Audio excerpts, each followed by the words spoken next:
Ikinatutuwa ko naman na makita kayong lahat na nagtutulungan na. Oo nga po eh. Iba po talaga pag merong teamwork, di ba guys? Tama. Thank you rin po kasi binigyan niyo kami ng second chance to do what's right. Natuto na ako sa pagkakamali ko noon. Ano pong pagkakamali? Hindi ko binigyan ng pangalawang pagkakataon si Barda na magbago noong maging makalat siya. Kung hindi ko siya pinaalis agad, marahil mabuti pa rin kaming magkaibigan ngayon. Eh, ginawa niyo lang naman po yung para sa ikapabuti ng marami po eh.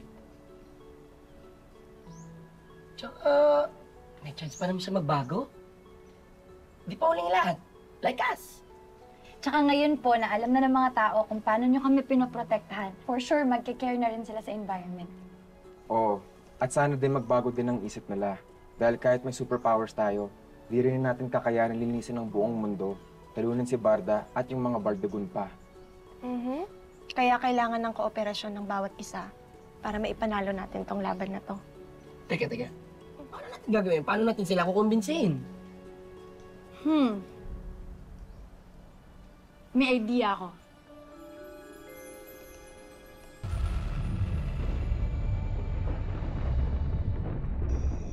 No way, no. Hindi pwede to. Hindi ako magpapatalo sa mga Lodi Leagues na yun. No. Ay. Your Majesty, Ano? what if mag-move on na lang po tayo? Hindi ko po kasi bet maging popsicle uli. Ang popsicle sinasabi mo? Oo nga po.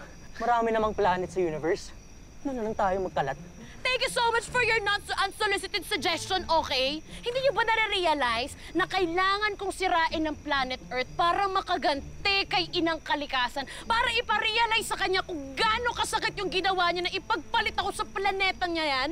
Hindi niya ba alam? Yung mga taong akala niyang pinakamamahal niya, kasing kalat din natin ang kakalat ng mga human beings na yan. Hindi sila naiiba sa atin, so hindi yun nare-realize yun. Alam niyo ba kung saan ako nanggagaling? Pinagpalit niya yung friendship namin eh. Palibasa kayo, wala kayong friends! Wala kayong friends! Pwede na po natin sila makasama dito sa Planet Bardagon sa kalat po nila. Pero, Your Majesty, paano pag yung Lodi League po, yung loser squad po nila, maging winners? Komedyante tong kaibigan mo. Ano ka ba? Hindi na magbabago yung mga Lodi Leagues na yan. Once a loser, always a loser. And that's not sa English yon. Hindi sila magbabago ever. Oh, yung Lodi League!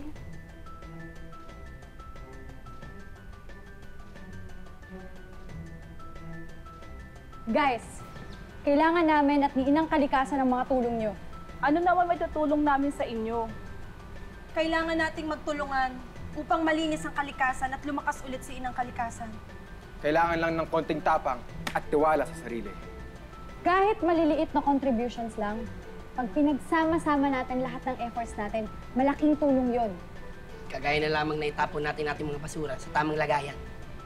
Walang mahirap, basta sama-sama tayo. Patunayan natin sa mga Bardagoons na hindi tayo mga losers. Let's all change for the better! Dahil ang mga losers, pwede maging Lodi forever. Mabuhay ang Lodi League! Mabuhay!